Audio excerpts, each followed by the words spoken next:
আসসালামু আলাইকুম।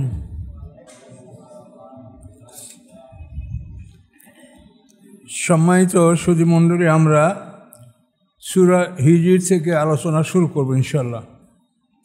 আউযু বিল্লাহি মিনাশ শাইতানির রাজিম। বিসমিল্লাহির রহমানির রহিম। আলিফ লাম রা, এটা আয়াতে মুতাশাবিহাত, এর অর্থ আমরা জানি না। তিলকা আয়াতুল কিতাবিয়া কোরআন মুবিন, এগুলি হচ্ছে কিতাবের আয়াত এবং স্পষ্ট কোরআনের আয়াত, অর্থাৎ কিতাব যা স্পষ্ট কোরআন তা। তো আল্লাহ বলেন এগুলি কিতাবের আয়াত এবং স্পষ্ট কোরআনের আয়াত, এই যেগুলি এখন আমরা পাঠ করব এগুলির কথা বলা হচ্ছে। রুবামা ইয়াওয়াদ্দুল্লাযীনা কাফারু লাউ কানু মুসলিমিন, মাঝে মাঝে কখনো কখনো কামনা করবে কাফেররা, লাউ কানু মুসলিমিন, হায় যদি আমরা মুসলমান হতাম।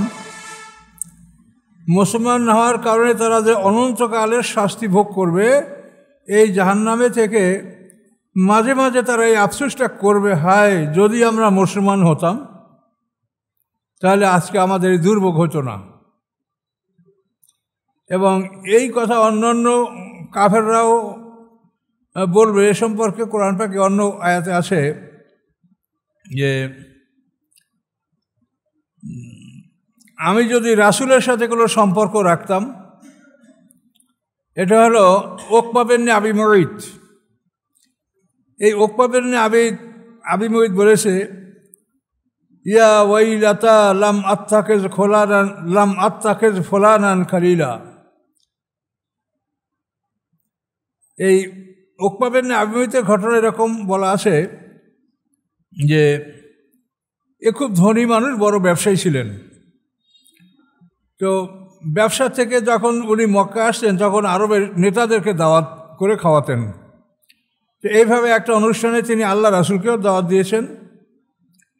দাওয়াত দেওয়ার পরে সকল লোকজন আসছে, কারণ আল্লাহ রসুল বলেন যে তুমি যদি কলেমায়ে শাহাদাত, অর্থাৎ আমি যে আল্লাহ রসুল, এই সাক্ষ্য তুমি না দাও তা আমি তোমার খানা খাবো না। এখনও একটা বিপদে পড়ে গেল যে আমার বাড়ি একজন সম্মানিত মেহমান না খেয়ে চলে যাবে। তো উনি ওই কলেমাটা পড়লেন, কলেমায়ে শাহাদাত পড়লেন, আশহাদু আল্লা ইলাহা ইল্লাল্লাহ ওয়া আশহাদু আন্না মুহাম্মাদান আবদুহু ওয়া রাসূলুহু। এই সাক্ষী দেওয়ার পর আল্লাহ রসুল তার বাড়িতে খানা খেলেন। তো এই অনুষ্ঠান শেষ হয়ে যাওয়ার পরে এই উকবা বিন আবি মুঈতের বন্ধু ছিল উবাই ইবনে খালফ। সে উবাই ইবনে খালফ বলে, এই তুই নাকি মুহাম্মদ সাল্লাল্লাহু আলাইহি ওয়াসাল্লামের উপর ঈমান এনেছো? ও বলে যে না, ঈমান আনি নাই, কিন্তু আমার বাড়ি একজন মেহমান, সে না খেয়ে যাবে, তাহলে আমি কেমন করে সমাজে মুখ দেখাবো? এই তাকে খানা খাওয়ানোর জন্য আমি কলেমাটা পড়ছি, কিন্তু আমি মুসলমান হইনি। তখন উবাই ইবনে খালফ বলল যে তুই আমাকে কোনোদিন মুখ দেখাবি না যতক্ষণ না তুই মুহাম্মদ সাল্লাল্লাহু আলাইহি ওয়াসাল্লামের মুখে থুথু নিক্ষেপ করবি, তাহলে আমি বুঝতে পারবো যে তুই মুসলমান হওনি। তো উকবা বিন আবি মুঈত এই কাজটা করলো। করার পরে আল্লাহ তাআলা জিবরিল আমিনকে পাঠিয়ে দিয়ে এই থুতু আল্লাহ রসুলের দেহ স্পর্শ করে নাই, ওর মুখের দিকে আল্লাহ ঘুরিয়ে দিয়েছেন। তো এই উকবা বিন আবি মুঈতের যে বিচারের দিনে যে কি অবস্থাটা হবে সেইটা আল্লাহ কোরআনে বর্ণনা করে দিয়েছেন। যে আল্লাহ বলেন, ইয়াউমা ইয়াদ্দুজ জালিমু আলা ইয়াদাইহি, সেদিন জালেম তার মারির দাঁত দ্বারা দুহাত চিবাবে। আদ্দা শব্দের অর্থ মারির দাঁত দ্বারা চিবানো। ইয়াউমা ইয়াদ্দুজ জালিমু আলা ইয়াদাইহি, সেদিন জালেম তার দুহাত মারির দাঁত দ্বারা চিবাবে আর বলবে, ইয়াকুলু ইয়া লাইতানি তাকাসতু মা রাসূলি সাবিলা, হায় আফসোস যদি রাসূলের সাথে আমি সম্পর্ক রাখতাম। এই কথা বলে সে আফসোস করবে। আরও বলবে, ইয়া ওয়াইলাতা, আমার জন্য ধ্বংস, লাইতানি লাম আত্তাখিজ ফুলানান খালিলা, যদি আমি ওই ব্যক্তিকে আমি বন্ধু হিসেবে গ্রহণ না করতাম আজকে আমার এই মহাবিপদ হতো না। আমি তো রাসূলের উপরে ঈমান এনেছিলাম, কিন্তু ওই লোকটা আমাকে আমার বন্ধু, ও আমার উপরে এই চাপ সৃষ্টি করে আমি ঈমান ত্যাগ করেছি। সেদিন আফসোস করে বলবে যে ইয়া ওয়াইলাতা লাইতানি লাম আত্তাখিজ ফুলানান খালিলা, যে আমি যদি অমুক লোকটাকে বন্ধু হিসেবে গ্রহণ না করতাম। এখানে যে কথাটা, এই কথাটা একই ধরনের কথা। সে মারির দাঁত দিয়ে হাত আঙ্গুল চিবিয়া গুঁড়া গুঁড়া করবে, আফসোস যে আমি রাসূলের সাথে যদি সম্পর্ক রাখতাম তাহলে আজকে রাসূল আমার শাফায়াত করতেন, আমি তার কাছে শাফায়াতের জন্য অনুরোধ করতে পারতাম। এই কথাগুলি তো ঘটবে কিয়ামতের দিন, কিন্তু আল্লাহ তাআলা এগুলি আমাদের কাছে আগেই জানিয়ে দিয়েছেন যাতে আমরা সতর্কতা অবলম্বন করি। কাজে এই জন্য বন্ধু পরীক্ষা করেন, আপনার বন্ধু আপনাকে কোন দিকে ডাকে, কোন দিকে আহ্বান করে। এই বন্ধুর কারণেই মানুষ ভালো হয়, বন্ধুর কারণেই মানুষ খারাপ হয়। কাজে এই জন্য এই ব্যাপারটা খুবই গুরুত্বের সহিত আপনি দেখবেন। তো এত আল্লাহ তাআলা ঠিক ওইভাবেই বলেছেন, বাসা অকাত মানে মাঝে মাঝে কাফেররা বলবে যে হায় যদি আমরা মুসলমান হতাম। আল্লাহ বলছেন জারহুম, ছেড়ে দেন তাদেরকে, ইয়াকুলু ইয়াতামাত্তাউ, তারা খাবে ভোগ বিলাস করবে। ওয়াইলহিমুল আমল, এবং গাফেল রাখবে তাদেরকে, অমনোযোগী রাখবে তাদেরকে মিথ্যা আশা। মিথ্যা আশা, এই হবে ওই হবে, এটা করব সেটা করব, এগুলো করতে পারলেই তো আমার সব হবে। শয়তান যেটা করে আর কি,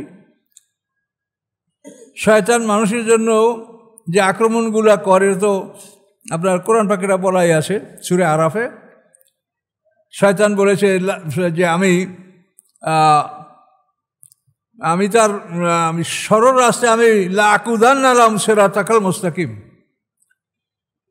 শয়তান বলে আমি বনি আদমের সরল রাস্তার উপর, যেটা জান্নাতে যাওয়ার রাস্তা, সিরাতাল মুস্তাকিম, ওই রাস্তার উপরে আমি বসে থাকবো। বসে কী করবো? সুম্মা লাআতিয়ান্নাহুম মিন বাইনি আইদিহিম ওয়া মিন খালফিহিম, তারপর আমি তাকে সামনের থেকে পিছন থেকে আক্রমণ করব। ওয়ান আইমানিহিম ওয়া আন শামাইলিহিম, এবং তার ডান দিক থেকে বাম দিক থেকে আক্রমণ করব।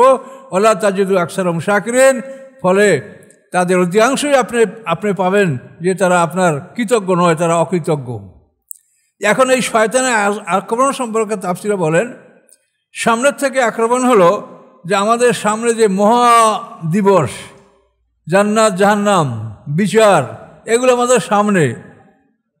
এই সামনের এই জিনিসগুলি শয়তান বলে এগুলো কিছু না, এগুলো নাই। এই জীবন এই মরণ এটাই তোমার সব, সামনে কিছু নাই। এটা হলো সামনে থেকে আক্রমণ।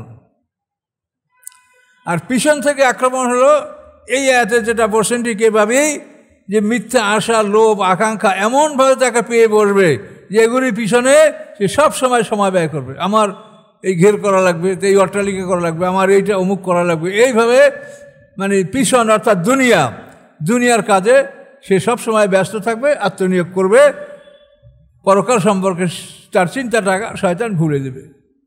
আর ডান দিক থেকে আক্রমণ হলো আল্লাহর দ্বীনের সমালোচনা।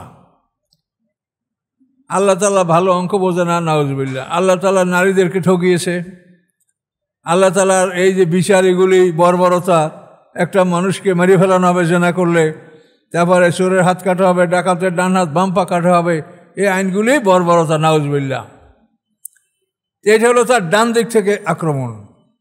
আর বাম দিক থেকে আক্রমণ হলো দুনিয়ার যত হারাম কাজ, এই কাজে তার মানে আনন্দ, মদ, জুয়া, নেশা, নারী, এই হারাম কাজগুলি তার কাছে সবচেয়ে ভালো লাগবে, এবং শয়তান এগুলি তাদেরকে সাজিয়ে দেবে। এইভাবে শয়তানের চতুর্দিক থেকে আক্রমণ হবে, কিন্তু উপর দিক থেকে আক্রমণ হবে এটা কিন্তু বলা হয় নাই। কাজে আপনি আল্লাহর রহমত উপর দিকে লাভ করতে পারেন ইনশাল্লাহ। তো আল্লাহ বলেন যে কোরআনের আয়াতগুলি সব এই জন্যই বলা হয়েছে মুতাশাবিহাম মাসানিয়া। মুতাশাবিহাম মাসানিয়া মানে সামঞ্জস্যপূর্ণ এবং দুই করে। এই মাসানিয়াটা এই সুরে আপনি পাবেন। এই মাসানিয়াটা শব্দের আপনি যতগুলো তর্জমা আপনাদের কাছে আছে দেখবেন পুনঃ বারবার, কিন্তু মাসানিয়া মানে বারবার না, মাসানিয়া মানে দুই। ফানকিহু মা তাবা লাকুম মিন নিসায়ে মাসনা, এর অর্থ কি? বারবার না দুই। তাহলে মাসনা এর বহু বচন মাসানি। তাহলে মাসানিয়া মানে পুনঃ না, বারবার না, দুই। তা আয়াতাম মুতাশাবিহাম মাসানিয়া, আয়াতগুলি সামঞ্জস্যপূর্ণ এবং দুই মানে কি? যে একটা জান্নাতের আয়াত আর একটা জাহান্নামের আয়াত, এভাবে জোড়া আয়াত। মানে যখনই আপনি দেখবেন যে জাহান্নামের কথা বর্ণনা করা হয়েছে, একটু পরেই দেখবেন জান্নাতের কথা বর্ণনা করা হয়েছে। এভাবে এই আয়াতগুলি মাসানিয়া, মুতাশাবিহাম মাসানিয়া, একটার সাথে আর একটা সামঞ্জস্যপূর্ণ, এবং এটা দুই দুই করে এটা করা হয়েছে। আর ফাতিহা মাসানিয়া দুই দুই দুই, অর্থাৎ ফাতিহা আমরা প্রত্যেক নামাজে আমরা দুইবার করে পড়ি।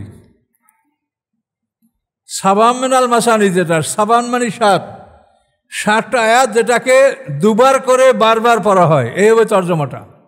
এই তর্জমাটা এটা তো আমরাও বুঝি না, এই কোরআন গবেষণা করতে করতে ধীরে ধীরে আল্লাহ কিছু না কিছু জ্ঞান দিচ্ছে, এগুলো আমাদের কাছে ধরা পড়ছে। আমরাও এটা বুঝিনি আগে, সবাই পুনো এই পুনো অর্থ দেখবেন সব তর্জমায় লেখা আছে পুনো, কিন্তু পুনো না, মাসানি মানেই দুই দুই।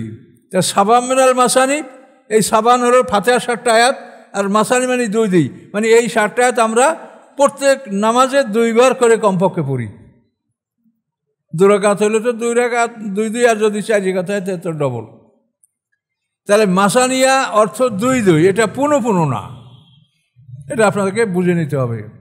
আমি যে কোরআনের তর্জমা লিখেছি, মানুষের ওটা বোঝা হোক, এটা আমি চাই না, কিন্তু কোরআন শরীফের তর্জমার মধ্যে এমন কিছু আছে যেটা সংশোধন হওয়া প্রয়োজন, এটা চিন্তা করে আমি এগুলি ইনশাআল্লাহ লিখেছি। আবার ভুল আমারও থাকবে, আপনারা দেখেন আমারও ভুল থাকতে পারে, সেটা আমাকে বলে দিতে হবে। আমি আশা করি যে আমার ভুলগুলো হবে কি ওই সাফার ভুল, প্রেসের ভুল, এগুলোই বেশি হবে, কিন্তু আসলে মূল তর্জমার কোনো ভুল এইটা ইনশাল্লাহ আশা করি আমার এটা কমই হবে। এখন এগুলো দেখেন আপনারা ইনশাল্লাহ পাবেন। আল্লাহ বলেন, ওমা আহলাকনা মিন কারিয়াতিন ইল্লা ওয়ালাহা কিতাবুম মা'লুম, আমি ধ্বংস করি নাই কোনো জনপদ ইহা ব্যতীত যে তার জন্য ছিল একটা নির্ধারিত সময়। কোন জাতি কখন নির্ধারিত হবে এটা সময় নির্ধারণ করা আছে, লৌহে মাহফুজে লেখা আছে, ওই সময়ের আগে পরে আমি করি নেই। লূত আলাইহিস সালামের বাড়িতে যখন 10 জন ফেরেশতা আসলো, তো লূত আলাইহিস সালাম তাদের জাতির আচরণে এতই অসন্তোষ হচ্ছিলেন, তিনি বলেন যে এদেরকে এখনই ধ্বংস করেন। তো ফেরেশতারা বলে যে না, আল্লাহর হুকুম হলো এদের সময় নির্ধারিত সকালবেলা। তো এই জন্য পয়গম্বর বলেন এখনই। তখন ফেরেশতারা কি বললেন, আলাইসা সুবহে কারিব, ভোর কি নিকটে না? এই তো রাতের সময়টা পার হইলেই ভোর, কাজে আপনি অপেক্ষা করেন। আলাইসা সুবহে কারিব, ভোর কি নিকটে নয়? নিকটে। এই জন্য বলেন আমি ধ্বংস করি নাই কোনো জনপদ ইহা ছাড়া যে তার জন্য আছে একটা নির্ধারিত নির্দিষ্ট সময়। মাতাসবিক বিন উম্মতেন আজালাহা, আগে হবে না কোনো উম্মতের সময়, অমায়াস্তাকিরুন, না বিলম্ব হবে। কোনো উম্মতের যে ধ্বংসের নির্ধারিত সময়, এটার আগেও হবে না, বিলম্ব হবে না, আগেও হবে না, পরেও হবে না। যেটা লেখা আল্লাহ যেভাবে লিখছেন ঠিক ওই সময়ই এটা সংঘটিত হবে, এটা আল্লাহ বলে দিয়েছেন। ওয়াকালু, এবং তারা বলে, ইয়া আইয়ুহাল্লাযী নুজ্জিলা আলাইহি যিকরু ইন্নাকা লামাজনুন, এবং তারা বলে হে ওই ব্যক্তি যার উপরে উপদেশ নাযিল হয়েছে, কোরআন নাযিল হয়েছে, নিশ্চয়ই তুমি পাগল। মুহাম্মদ সাল্লাল্লাহু পাগল। তাকে ওরা 40 বছর মতো বললো সাদেক আলামিন, আর এখন নবুয়ত পাওয়ার পরে বলে পাগল। এই তো নবুয়তের বৈশিষ্ট্য হলো এইটা। 40 বছর পর্যন্ত সাদেক আলামিন, এখন পাগল। নবুয়ত লাভ করেছে, সত্য কথা বলেছে, মিথ্যার বিরুদ্ধে কথা বলেছে, এখন সে পাগল। আপনারাও কিন্তু এরকম হবেন, সত্যের বিরুদ্ধে, সত্যের পক্ষে মিথ্যার বিরুদ্ধে কথা বললে আপনাদেরকে ওই রকম মানুষ খারাপ বলবে। আল্লাহ রসুল একটা হাদিস মনে রাখবেন। আল্লাহ রসুল বলেন, এই হাদিসটা কাশফের হাসিয়া, এই হাদিসটা আছে। আল্লাহ রসুল বলেন যে ব্যক্তি সকলের কাছে প্রশংসিত, তার আত্মীয় অনাত্মীয় আপন পর সবাই তাকে ভালোবাসে, কাজেই এই রকমের মানুষ আল্লাহ রসুল ফায়ালা মান্না আন্নাহু মুদাহিনুন, নিশ্চয়ই তোমরা জেনে রাখো এই লোকটা বাতিলের সাথে আপোষকারী। যে বাতিলের সাথে আপোষকারী তাকে সবাই ভালো বলবে, আর যে বাতিলের সাথে আপোষ করে না তাকে সবাই ভালো বলবে না, এটা নিশ্চিত। এই জন্য ব্যাপারে মন খারাপ করবেন না। লাউমা তাতিনা বিল মালাইকা, এখন ওরা বলে কাফেররা, কেন নিয়ে আসে না আমাদের কাছে বিল মালাইকাতে ফেরেশতা, ইন কুনতুম মিনাস সাদিকিন, যদি আপনি হন সত্যবাদীদের অন্তর্ভুক্ত, তা আমাদের কাছে ফেরেশতা কেন নিয়ে আসেন না? ফেরেশতা নিয়ে আসবেন আপনার সাথে, তারা সাক্ষী দিবে যে আপনি আল্লাহ রসুল, এটা কেন করেন না? আল্লাহ বলেন, মা নুনাজ্জিলুল মালাইকাতা ইল্লা বিল হক, আমি নাজেল করি না ফেরেশতা সত্য সহকারে ছাড়া। অর্থাৎ ফেরেশতা যখন আমি নাজিল করব তখন সত্য প্রতিষ্ঠিত হবে, অর্থাৎ হয়তো কারো ধ্বংস বা কারো ব্যাপারে যে কোনো ফয়সালা, চূড়ান্ত ফয়সালা, এই ফেরেশতা আমি চূড়ান্ত ফয়সালা নিয়েই নাজিল করি। কাজে ফেরেশতা নাজিল করা মানেই তোমাদের জন্য কোনো অবকাশ তোমরা পাবে না, তোমাদের চূড়ান্ত ফয়সালা হয়ে যাবে। আমা কানু ইযা মুনজারিন, এবং ফেরেশতা নাজিল করলে তারা আর অবকাশ পাবে না। এখন তো রাসূলের সামনে তারা অবকাশ পাচ্ছে, সময় পাচ্ছে, কিন্তু ফেরেশতা নাজিল করলে এই অবকাশ তারা পাবে না।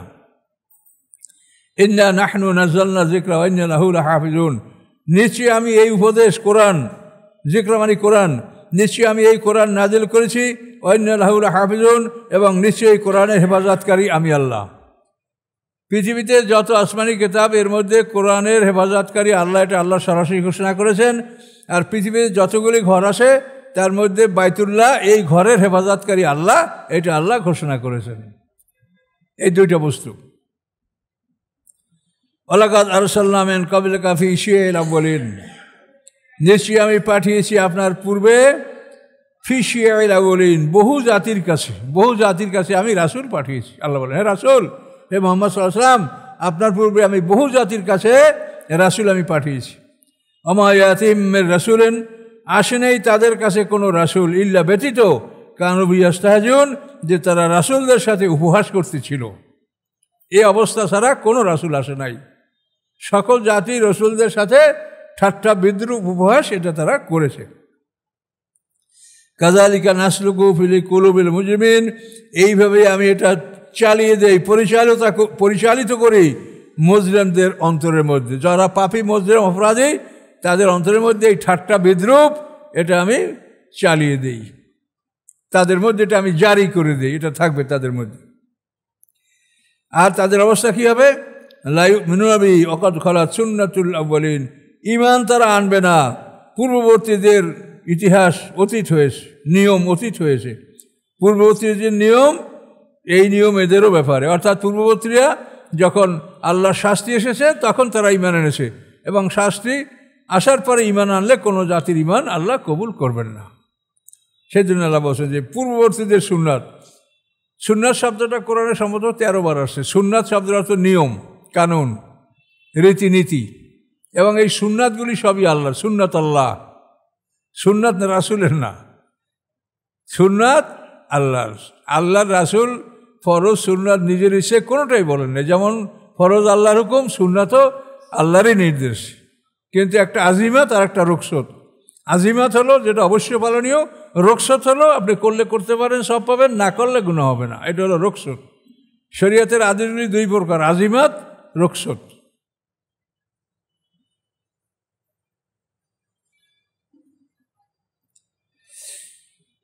ওয়ালাউ ফাতাহনা আলাইহিম বাবাম মিনাস সামা, আল্লাহ বলেন যদি আমি তাদের উদ্দেশ্যে আকাশের দরজা খুলে দেই, ফাযাল্লু ফীহি ইয়ারজুন, এবং তারা যদি এই দরজা দিয়ে আকাশে আরোহণ করতে শুরু করে, আকাশে উঠতে লাগে, লাকালু ইন্নামা সুক্কিরাত আবসারুনা, তাহলে অবশ্যই তারা বলবে যে আমাদের চোখে জাদু করা হয়েছে। তাদেরকে যদি আকাশের দরজা খুলে আমি আকাশে তুলি, তাও বলবে যে আমাদের সাথে জাদু করা হয়েছে, মানবে না, ঈমান আনবে না।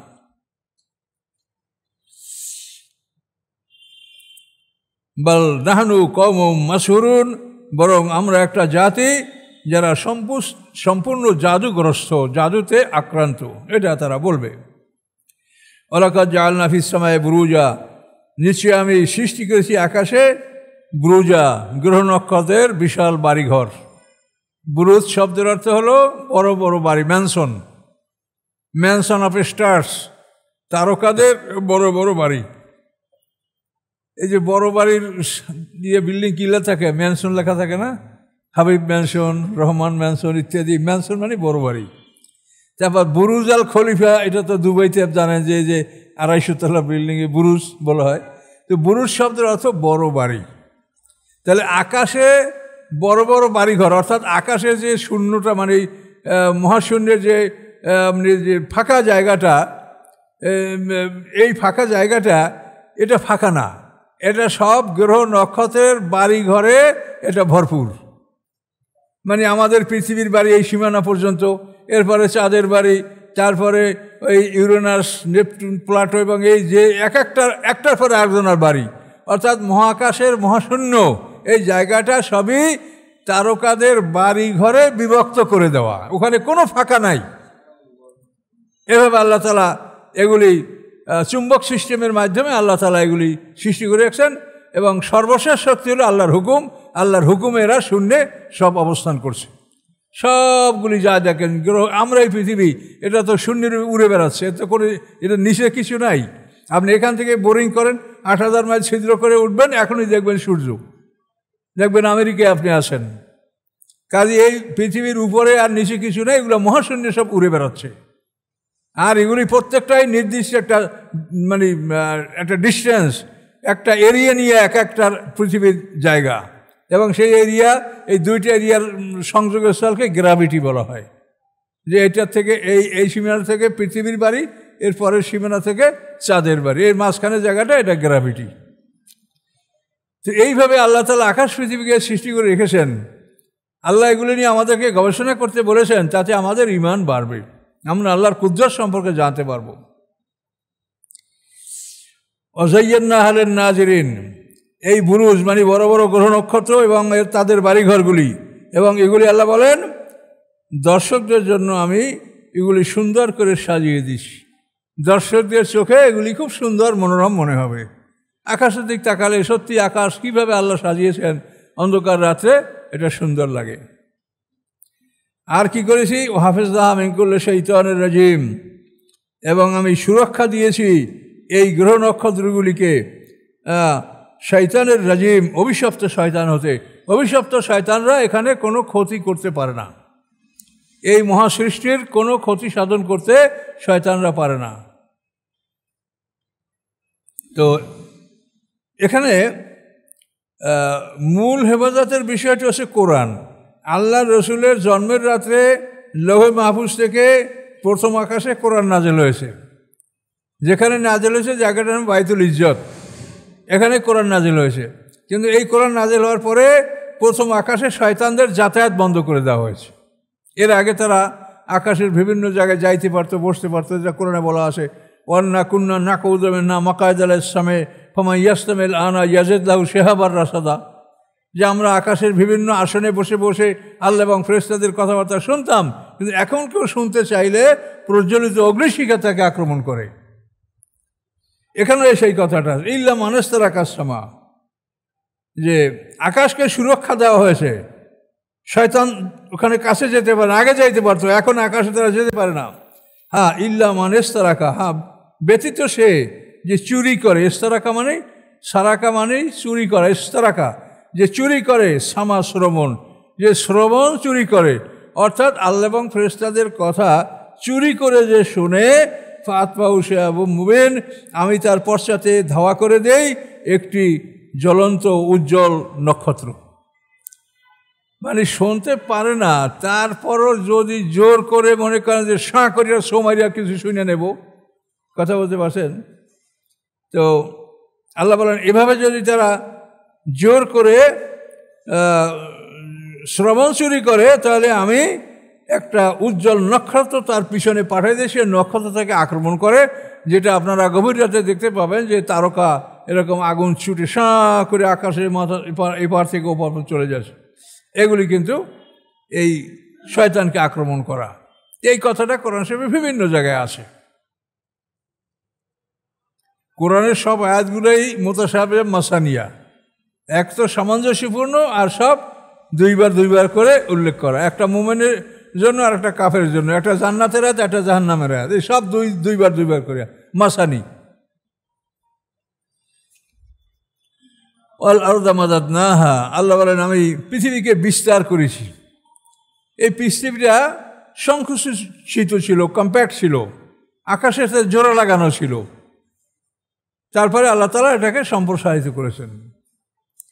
আওয়ালাম ইয়ারাল্লাযিনা কাফারু আন্নাস সামাওয়াতি ওয়াল আরদা কানা রাতকান ফাফাতাকনাহুমা, কাফেররা কি দেখে না যে আকাশ পৃথিবী রাতকান মানে সম্মিলিত অবস্থায় ছিল, ফাফাতাকনা, আল্লাহ বলেন এটাকে আমি ফাঁকা করে দিয়েছি, রাতাক আর ফাতাক, রাতাক মানে মিলিত হওয়া আর ফাতাক মানে পৃথক করা। এটা মিলিত অবস্থায় ছিল, আমি এটাকে পৃথক করেছি। এটা সৃষ্টির পরে মনে করেন স্তূপ করা ছিল, এরপরে আল্লাহ তাআলা এটাকে পৃথক করেছেন। আল্লাহ মাদাদনাহা, আল্লাহ বলেন পৃথিবীকে আমি বিস্তার করেছি। অলকাইনা ফিয়া রাওয়াসিয়া, এবং ঢেলে দিয়েছি আমি এই পৃথিবীর মধ্যে পাহাড়গুলি, স্থাপন করেছি পৃথিবীর মধ্যে পাহাড়গুলি। ওয়াম্বাত নাফিয়া মিন কুল্লি শাইইন মাওজুন, এবং উৎপন্ন করেছি আমি এই পৃথিবীতে সকল বস্তু নির্ধারিত পরিমাণে। একটা নির্ধারিত পরিমাণে আমি সব কিছু পৃথিবীতে দিয়েছি। খাদ্য, খাদক, পানি, বৃষ্টি, গাছপালা, জঙ্গল, নদী, সমুদ্র, প্রত্যেকটা বস্তু একটা নির্ধারিত পরিমাণে আল্লাহ বলেন এটা আমি পৃথিবীতে আমি দিয়েছি। জাআলনা লাকুম ফিহা মাঈশ, এবং আমি করেছি তোমাদের জন্য ওই পৃথিবীতে তোমাদের জীবিকা। তোমরা যারা আসো তাদের জীবিকা আমি পৃথিবীতে তোমাদের জন্য পাঠিয়েছি। এই জীবিকা আল্লাহ আকাশ থেকে পাঠান। ওমান লাস্তুম লাহু বিরাজিকিন, এবং তাদের জীবিকাও এই পৃথিবীতে আমি পাঠাই যাদেরকে তোমরা খাদ্যদান করতে পারো না। আমরা এই বড় বড় পশু, হাতি, গন্ডার, বাঘ, ভালুক, বানর, হনুমান, কত প্রাণীর খাদ্য কি আমরা দেই? তা আল্লাহ বলেন লাস্তুম লাহু বিরাজিকিন, তোমরা যাদেরকে খাদ্য দান করতে পারো না আমি আল্লাহ তাদের সবাইকে খাদ্য দান করে থাকি। তো পিঁপড়ে কী খাবে তাও আল্লাহ জানেন এবং ব্যবস্থা করে থাকেন। হাতিটি কী খাবে, তিমি মাসে কী খাবে, সবার খাদ্যই আল্লাহর পক্ষে। কাউকে আল্লাহ তাআলা অনাহারে রাখেন না। ওয়ামিন শাইইন ইল্লা ইনদানা খাজাইনুহু, নাই কোনো বস্তু বরং তার ভাণ্ডার আমার কাছে। এই যা কিছু দেখেন পৃথিবীর বস্তু নিশ্চয় আল্লাহ এই সব কিছুর ভাণ্ডার আমার কাছে, আমি এগুলির মালিক, আমি প্রয়োজন বোধে এগুলো তোমাদের কাছে আমি সরবরাহ করি। কাজে এই সরবরাহর মূল ক্ষমতা একমাত্র আল্লাহর হাতে। ওমা নুনাজ্জিলু ইল্লা বিকাদারে মা'লুম, আমি নাজিল করি না হুয়া বরং নির্ধারিত পরিমাণে। আমি নির্ধারিত পরিমাণ ছাড়া এটা বেহুদা কম বেশি আমি এটা নাজিল করি না। যে পরিমাণ দরকার সে পর্যন্তই। আদম হওয়া যখন দুটো মানুষ, তখন পৃথিবীতে কত খাদ্য আল্লাহ লাগবে ততটাই পৃথিবীতে পাঠিয়েছেন। আস্তে আস্তে মানুষ বাড়ছে, আল্লাহ তাআলা রিজিক বাড়াই দিচ্ছেন। হ্যাঁ, আমরা আমাদের বাল্যকালে দেখছি যে 1 বিঘা জমিনে 10 মণ ধান হইলে আমরা খুব খুশি যে সবচেয়ে বড় ফলন। আর এখন 1 বিঘা জমিতে 40 মণ ধান হচ্ছে। ওই জমিন ওই সবই দেখেন, এটা আল্লাহ তাআলা কীভাবে আমাদের রিজিক বাড়িয়ে দিয়েছে। সর্ববিষয়ে এরকম।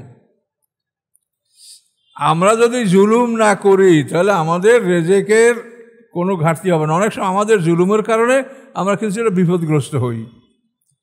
সেটা কেমন দেখেন, আদম হওয়া 2 জন মানুষ যেদিন আল্লাহ সৃষ্টি করছেন, সেই দিন যদি আল্লাহ তাআলা সমুদ্রে 1 জোড়া ইলিশ মাছ সৃষ্টি করেন, 1 জোড়া কোরাল মাছ, 1 জোড়া বোয়াল মাছ, 1 জোড়া পোয়া মাছ, 1 জোড়া চিংড়ি মাছ, 1 জোড়া বাম মাছ, যত মাছ যদি 1 জোড়া সেই দিন আল্লাহ সৃষ্টি, আদম হওয়ার যখন সৃষ্টি 1 জোড়া মাছ, তাহলে 1 জোড়া ইলিশ মাছে কয়েক লক্ষ ইলিশ বাচ্চা দেবে এক মৌসুমে। আর একটা মানুষ কয়টা বাচ্চা দিতে পারে আপনাদের জানাই তো আছে। 4 ইঞ্চি থাকলে না 4টেই দিতে পারবে। তাহলে এখন আমাদের সৃষ্টি এবং আল্লাহ আমাদের যে রেজেক দিচ্ছেন, এই রেজেকের উপর আমরা জুলুম না করি তো অভাব হওয়ার কোনো কারণ আছে? কিন্তু আমরা এই সৃষ্টির উপরে জুলুম করি, যার জন্য আমাদের অভাব হয়। একটা পাঙ্গাস মাছ এটা 5 মণ 10 মণ হতে পারে, কিন্তু এই মাছগুলি আমাদের দক্ষিণ অঞ্চলে দেখলে আমার কান্না আসে। এই একটুক একটুক পাঙ্গাস মাছের বাচ্চা এই মনকে মন এগুলো নদী থেকে ধরে নিয়ে এসে রাখেন। সরকার তো বিভিন্ন আইন করে, বিভিন্ন চেষ্টা করে, কিন্তু এই কোটি কোটি মানুষকে কয়টা মানুষকে কে দেখতে পারে বা এগুলা পাহারা দিতে পারে? মানুষের মধ্যে যদি নিজেদের মধ্যে এই চেতনা সৃষ্টি না হয়, পাহারা দিয়ে কতক্ষণ পারে? ওরকম ইলিশ মাছের পোনা, যে কোনো মাছ, যে একটা মাছ অত্যন্ত বড় বড় মাছ হতে পারে, সেগুলো কিরকম বাচ্চা থাকতে মেরে ফেলে সব। তো এই জন্য আল্লাহ বলেন যে আমি নির্ধারিত পরিমাণেই নাজেল করি, কিন্তু তোমরা জুলুম করো। আরসালনা রিয়াহা, এবং আমি প্রেরণ করি বাতাস, দেখেন কোরআনে রিহ এবং রিয়াহ দুইটা শব্দ আছে। যদি রিহ দেখেন এক বচন, এর মানে হলো গজবের বাতাস, শাস্তির বাতাস। আর রিয়াহ যদি বহু বচন দেখেন, এটা রহমতের বাতাস। কোরআনের কতগুলি নিয়মকানুন আপনি মনে রাখবেন। এখানে রিয়াহ, তা আল্লাহ বলেন আমি প্রেরণ করি রহমতের বাতাস, লাওয়াকেহা, যেই বাতাস মেঘ বহন করে অথবা মেঘকে গর্ভবতী করে, লাওয়াকেহা শব্দ। তো এই বাতাস মেঘকে গর্ভবতী করে কীরকম? মেঘ তো জলীয় বাষ্প, তো এই জলীয় বাষ্প থেকে যখন আল্লাহ বৃষ্টি বর্ষণের ইচ্ছা করেন, তখন একটা ঠান্ডা বাতাস ওর সাথে মিশিয়ে দেন। ঠান্ডা বাতাস মেশার সাথে সাথে ওই জলীয় বাষ্পটা পানিতে পরিণত হয়ে যায়। এই জন্য বলা হয়েছে এটা গর্ভ সংসারকারী বাতাস। আর স্বাভাবিকভাবে আপনি মেঘ বলতে পারেন। আল্লাহ বলেন আমি পাঠাই রহমতের বাতাস, যে মেঘ বহন করে। ও আনজালনা মিনাস সামাই মা, এবং আমি নাজেল করি আকাশ থেকে পানি। ফাসকাইনা কুমুহু, আমি সেই পানি তোমাদেরকে পান করাই। ওমা আনতুম লাহু বিখাজিনিন, এই পানি তোমরা গুদামজাত করে রাখতে পারো না। আল্লাহ তাআলা প্রতি বছর আকাশ থেকে পানি নাজেল না করলে আমরা এই পানি গুদামজাত করে আমরা এই পানি রক্ষা করতে পারবো না, এবং আমরা খাওয়ার পানি পাবো না। এটা আল্লাহ নিয়মিত পাঠান বলেই আমরা সেই মাটির মধ্যে এই পানিটা সঞ্চিত থাকে। আমরা খরার মৌসুমে মাটির ভিতর থেকে সেই পানিটা বের করে আমরা এই পানিটা আমরা ব্যবহার করছি। কত সুন্দর পানি, পরিষ্কার পানি। আল্লাহ তোমরা এটাকে গুদামজাত করতে পারো না। অন্যা নাহনু নুহি অনুমিত, নিশ্চয়ই আমি জীবন দান করি, আমি মৃত্যু দান করি। ও নাহনুল ওয়ারিসুন, এবং আমি প্রকৃত উত্তরাধিকারী। এই জীবন এবং মৃত্যু এইটা আল্লাহ ছাড়া কেউ দিতে পারে না। কাজে এই জন্য এই আল্লাহ ছাড়া জীবন মৃত্যুর কথা যেটা আছে, এটা ওই যে কতগুলি হাদিস, আদম আলাইহিস সালাম 60 লম্বা, মুসা আলাইহিস সালাম ওই 50 ওয়াক্ত নামাজ, এইসব হাদিসের মতো এই মুনকার নেকির এর বিষয়টা ঠিক ওই রকমই। এটা কখনোই কোনো সত্যের সাথে, কোরআনের সাথে এটা মিলছে না। আমরাও আপনাদের মতো ওই রকম মাদ্রাসায় পড়েছি, আমরা মনে করছি যে মুনকার নেকির আছে, কিন্তু আসলে বিষয়টা একেবারেই বানোয়াট, এটা কোনোভাবেই মেলে না। তার কারণ এই যে অন্যা নাহনু, নিশ্চয়ই আমি জীবিত করি এবং মৃত করি, এই জীবন মৃত্যুটা আল্লাহ ছাড়াটা কেউ করতে পারে না। এবং আল্লাহ কোরআনে স্পষ্ট বলেছেন প্রত্যেকটা মানুষের 2টা মরণ 2টা জীবন। এখন এই 2টা মরণ 2টা জীবন, এটা হলো কোরআনের স্পষ্ট আয়াত। যদি আমরা মুনকার নেকিরের এই জীবন দেওয়া, কবরে জীবিত করা, এটা যদি আমরা মাইনে নেই, তাহলে জীবন হবে 3টা, মরণ হবে 3টা। সম্পূর্ণ কোরআনের খেলাফ। আমাদের পিছনে একটা মরণ গেছে, আমরা সবাই একসঙ্গে মৃত্যুবরণ করছি। সেই মৃত্যুর পরে আমরা বরজাকে ঢুকেছি, বরজাকের পরে আমরা বিভিন্ন সময় জন্মগ্রহণ করছি, জন্মগ্রহণ করার পরে এখন আমরা পৃথিবীর জীবন। এই জীবনের সামনে আমাদের মৃত্যু আছে, মৃত্যুর সামনে বরজাক আছে, বরজাকের পরে আমাদের জন্ম আছে, জন্মের পরে দ্বিতীয় জীবন। এই হলো 2টা জীবন 2টা মরণ। কিন্তু এর বাইরে কোনো জীবন মরণ এটা যদি বলা হয় সেটা মিথ্যা। যেটা ওই যেমন লক্ষ লক্ষ জাল হাদিস, এটাও সেইরকম একটা জাল হাদিস, কিন্তু আমাদের মনে এটা এমনভাবে বিশ্বাস হয়েছে যেটার বিরুদ্ধে কথা বললে আপনারা সব চমকে ওঠেন, যে কেমন কথা, এতদিন শুনলাম। আরে ভাই, আমরাও তো এতদিন শুনছিলাম, কিন্তু এটা কোরআনের সাথে তো মিলে যেতে মেলে না। মানুষকে জীবিত কেমনে করে আল্লাহ তাআলা, মানুষকে জীবিত কেমনে করে সেটা দেখেন। আদম আলাইহিস সালামকে আল্লাহ বানাইছেন 120 বছর বসে, তার মাটিটাকে 40 বছর ভিজিয়ে রাখা হয়েছে, দ্বিতীয় 40 বছর শুকানো হয়েছে, তৃতীয় 40 বছর মেজে মেজে গাড়া কাদায় পরিণত করে 340 120 বছর বসে আদম আলাইহিস সালাম সৃষ্টি করা হয়েছে। এরপর আদম থেকে হাওয়া, এরপর আমাদের সৃষ্টি হলো বীর্যের মাধ্যমে, সিমেন্স বীর্য। এই বীর্যের আমাদের সৃষ্টিটা কীরকম হয়? পিতামাতার সম্মিলিত বীর্য মাতৃগর্ভে যায়, 40 দিন পরে রক্তের আকার ধারণ করে, দ্বিতীয় 40 দিনে 1 টুকরা গোশত হয়, তৃতীয় 40 দিনে হাড্ডির অবকাঠামো হয়, 120 দিনে হাড্ডির অবকাঠামো সৃষ্টি হওয়ার পরে সেখানের মধ্যে প্রাণ ঢোকে। তাহলে 340 120 দিনে প্রাণ ঢোকে, তারপরে মাতৃগর্ভে 6 মাস থেকে 10 মাস মধ্যে থেকে আমরা পৃথিবীতে আসি। আবার হাসরের ময়দানে ঠিক একইভাবে আমাদেরকে জীবিত করা হবে। সেখানে আমাদের জীবিত করতে আল্লাহ 120 বছর সময় নেবে। প্রথম সিঙ্গার ফিট করে সমস্ত মানুষের দেহের পদার্থ একত্রিত হবে, 40 বছর বিরতি থাকবে, দ্বিতীয় এই বিরতির পরে দ্বিতীয় সিঙ্গার ফুৎকার 40 বছর, এই 340 120 বছরে হাসরের ময়দানে আমরা মাটির থেকে ফুটে ফুটে বের হব। তাহলে সৃষ্টিটা প্রথমবারে যেভাবে, দ্বিতীয়বারে ঠিক ওইভাবে আল্লাহ সৃষ্টি করছেন। তো এখন মুনকার নাকির কীভাবে জীবিত করবে? এইমাত্র মানুষটা মরল, মরার সময় মানুষটা তো এতই দুর্বল ছিল যে সে একটা কথা বলতে পারে না, কিছু বলতে, এই এক চরম দুর্বল। তো এই মানুষটা মরল, আপনারা দাফন করলেন, আমরা দাফন করলাম, কবরস্থান থেকে যাইতে পারলাম না, এর আগেই ফেরেশতা তাকে জীবিত করে মার শুরু করে দিল। এটা কীরকম কথা? এইরকম একটা মানুষকে কি মারা যায়? এইরকম একটা দুর্বল মানুষকে মারা যায়? আর আল্লাহ তাআলা তো জুলুমকারী না, এটা বারবার বলছেন, অমানাবে জল্লামেন লিল আবিদ, আমি আমার বান্দার উপর বিন্দুমাত্র আমি জুলুমকারী নই। তাহলে একটা মানুষ এতই এমনই তার অবস্থা যে তার বডিটা ইঞ্জিন বহন করার ক্ষমতা রাখে না, যার জন্য ইঞ্জিনটা খুলে নেওয়া হয়েছে তার থেকে। ইঞ্জিন কি বোঝেন? নফস মুতমাইন্না, নফসুল্লাওয়ামা, নফসুন রূহ। ইঞ্জিন খুলে না, যে বডি এখন অচল, এই বডিটা রাখা হলো কবরে। আমরা দাফন করে যাইতে পারলাম না, এর আগেই তার জীবিত করে মার শুরু করে দিল। এটা কি? আর এটা তো কোরআনের সাথে সম্পূর্ণ সাংঘর্ষিক। কাজে এই জন্য এই কথাটা আমাদের অন্তরে এটা বিশ্বাস সৃষ্টি হয়েছে। এটা অবিশ্বাস করতে আমাদের বড় কষ্ট লাগছে। আমরাও এগুলো বিশ্বাস করতেছিলাম, আমরাও ওই রকম প্রতিষ্ঠানে লেখাপড়া করছি, কিন্তু আসলে বিষয়টা সত্য না। এটা কোরআন থেকে মিলালে দেখা যায়। তার কারণ এভাবে একটা মানুষকে জীবিত করে তাকে প্রশ্ন করা যায় না। তার কারণ কোরআন পাকে আল্লাহ সূরা হজের মধ্যে কি বলছেন? লেখা লা ইয়ালামু মিন বা'দি ইলমিন শাইআ, বার্ধক্যের ফলে মানুষের অবস্থাটা এরকম হয় যে জানার পরে সে কিছুই জানে না। এটা কোরআনের আয়াত। লেখা লা ইয়ালামু বা'দা ইলমিন শাইআ, সে একটা জিনিস জানার পরে আর কিছুই জানে না। এ হলো বার্ধক্য অবস্থা। এই অবস্থা তার মৃত্যু হলো। এখন এই মানুষটা জীবিত করলে সে কেমনে জবাব দিবে কথার? বলেন।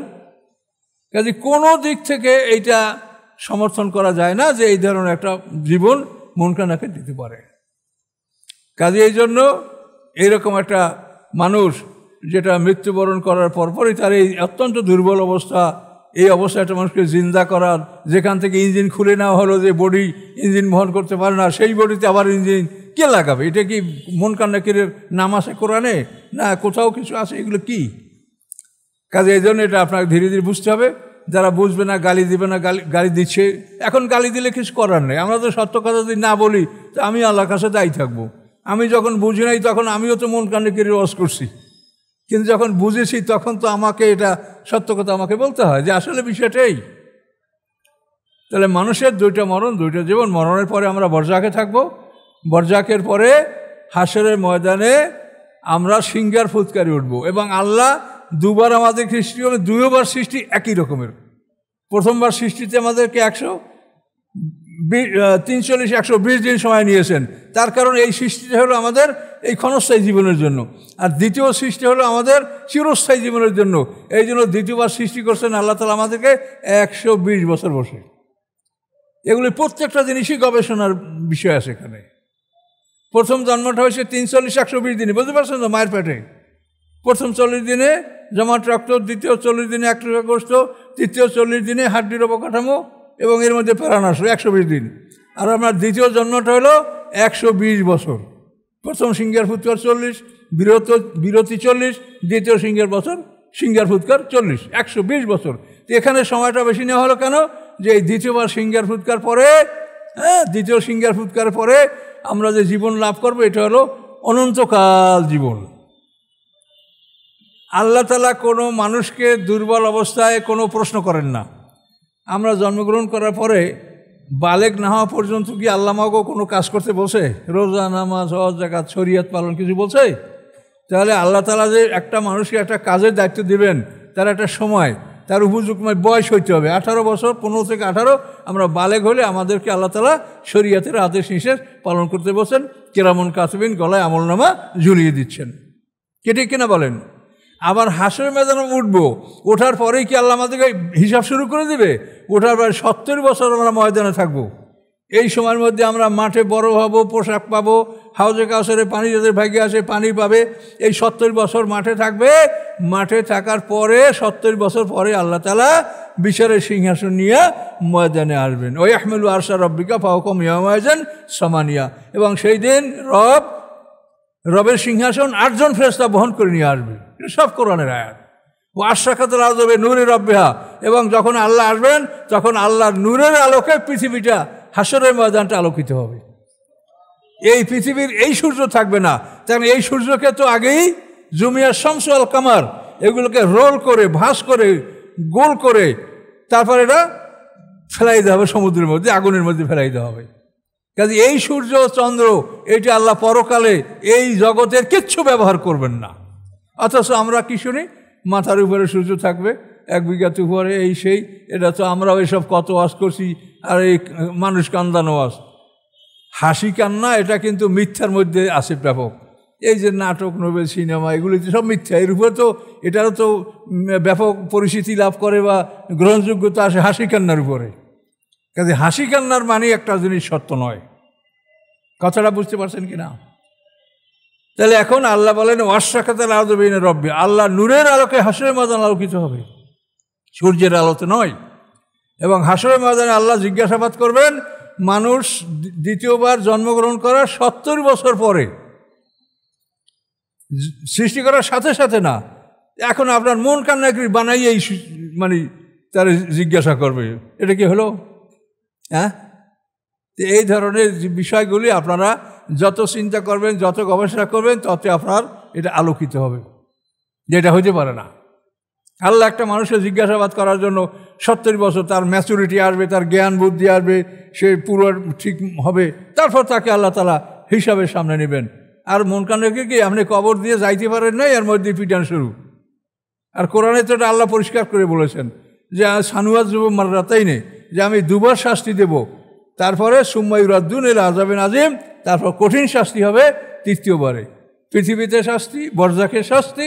এই বরজাখের শাস্তিটাকে আপনি কবর আযাব বলতে পারেন, আযাবে বরজাখ বলতে পারেন। আযাবে বরজাখ বলা ভালো। এই 2 শাস্তির পরে কঠিন শাস্তি হবে বিচারের পরে। আর নারু ইউরাজুন আলা গুদুবু আশিয়া। ফেরাউন সম্প্রদায় সম্পর্কে আল্লাহ বলেছেন যে ফেরাউন সম্প্রদায়কে সকাল সন্ধ্যা আগুনের সামনে উপস্থাপন করা হবে, আগুনের ঠিকানাগুলি তাদেরকে দেখানো হবে। ও ইয়াউমা তাকুমুসা, আর যেদিন কিয়ামত অনুষ্ঠিত হবে আল্লাহ বলে আদখিলু আলা ফিরআউন আশাদ্দিল আযাব, যে ফেরাউন সম্প্রদায়কে কঠিন শাস্তিতে ঢুকাও। তাহলে বিচারের আগে কঠিন শাস্তি হবে না। কিন্তু আপনারা এই হাদিসগুলিতে যে শোনেন তাতে কি শোনেন, রে বাপরে বাপ, জীবিত করার সাথে সাথেই তাকে পাথরের হাড্ডি ঘুরে ঘুরে করে ফেলাইবে, পিটিয়ে মাটির সাথে মিশিয়ে ফেলাইবে। তো এইটা যদি আপনারা কবরই করিয়ে ফেলান, তা বিচারের পরে আর কি দিবে এসে আর কঠিন শাস্তি কি থাকবে? তাহলে আল্লাহ তো বলছে বিচারের পরে। এবং এবারে বিশুদ্ধ হাদিসও আছে, বুখারী মুসলিমের মধ্যে হাদিস আছে, ইন্না আহাদাকুম ইযা মাতা, তোমাদের কেউ যখন মারা যায়, মারা যাওয়ার পরে সকাল সন্ধ্যা তার ঠিকানা তাকে দেখানো হয়। যদি সে জান্নাতি হয় তাকে জান্নাতের ঠিকানা দেখানো হয়, যদি সে জাহান্নামী হয় তাহলে জাহান্নামের ঠিকানা দেখানো হয়, এবং বলা হয় এইটা তোমার ঠিকানা, বিচারের পরে তোমাকে এই ঠিকানায় পৌঁছিয়ে দেওয়া হবে। এই হাদিস বুখারী মুসলিমের মধ্যে রয়েছে। তাহলে এই হাদিস তো আমি শুনি না যে আপনারা আলেমরা এই হাদিসটা বলছে যে এইটা বুখারী মুসলিম হাদিস, এটা কোরআনের সাথে মিলে, এটা আপনারা মানেন, এটা তো বলা হচ্ছে না। কাজে এই জন্য আপনাদেরকে সচেতন হতে হবে, চিন্তা ভাবনা করতে হবে। খুব কম লোক ভেসতে যাবে, কাজে এই জন্য বড় দলের কথা চিন্তা করবেন না, সত্য যেটা সেটা অনুসন্ধান করেন। আর কোনো মানুষ আমি বলছি, আমার যদি আমি বলে থাকি আপনি সে কথা রিজেক্ট করেন। আর আমি প্রত্যেকটা কথা আপনাকে যদি কোরআন থেকে বলে থাকি, তো আমার এই কথাগুলো আপনারা গবেষণা করেন। এখানে এ পর্যন্ত আমরা, আল্লাহ বলেন আমি জীবন দান করি, আমি মৃত্যু দান করি, আমি প্রকৃত মালিক। ওয়ালাকাদ আলিমনাল মুস্তাকদিনা মিনকুম ওয়ালাকাদ আলিমনাল মুস্তাখিরিন। আল্লাহ বলেন তোমাদের আগে যারা গেছে তাদেরকে আমি জানি, এবং তোমাদের পরে যারা আসবে তাদেরকেও আমি জানি। অন্য রব্বাকা হুয়া ইয়াহশুরহুম, নিশ্চয়ই তোমার রব, হ্যাঁ, ইয়াহশুরহুম, তিনি সবাইকে একত্রিত করবেন। ইন্নাহু হাকিমুন আলিম, নিশ্চয়ই তিনি মহাজ্ঞানী মহাকৌশলী। এই 2 রুকু পর্যন্ত আমরা আসলাম। হাকিমুন আলিম 25। আস্তাগফিরুল্লাহাল্লাযী লা ইলাহা ইল্লা হুয়াল হাইয়ুল কাইয়্যুম ওয়া আতুবু ইলাইহি। আল্লাহুম্মা আমিন। ربنا ظلمنا أنفسنا وإن لم تغفر لنا وترحمنا لنكونن من الخاسرين ربنا افرغ علينا صبرا وتوفنا مسلمين ربنا افرغ علينا صبرا وثبت أقدامنا وانصرنا على القوم الكافرين سبحان ربك رب العزة عما يصفون وسلام على المرسلين الحمد لله رب العالمين.